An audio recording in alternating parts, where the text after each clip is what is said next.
ស្ដីនេះនៅប្រទេសជប៉ុនយើងមានមុខម្ហូបជាច្រើនដែលយើងចង់ហូបហើយទៅទៀតវិញមកទៀតហើយនេះយើងចង់ហូបអីក៏បានដែរណាបងប្អូន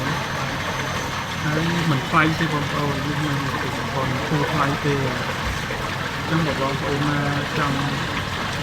ហូបអីបានហើយបាទចង់ហូបអីគឺយើងចាប់អាហ្នឹងមកបាទនេះត្រីហើយត្រីអីគឺមានគ្រប់បាត់គ្រប់យ៉ាងបងប្អូន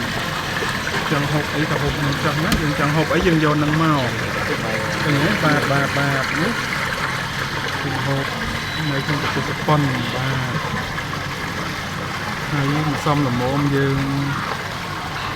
ហូបបាទ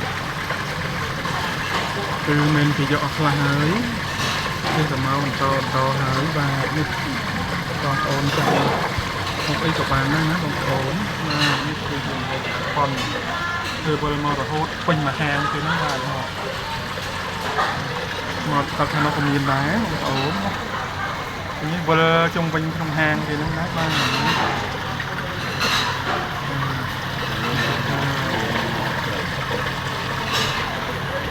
បងប្អូនមកប្រទេសជប៉ុនកុំភ្លេចជាអាហារមួយយ៉ាងដែលមិនខ្លាំងទេ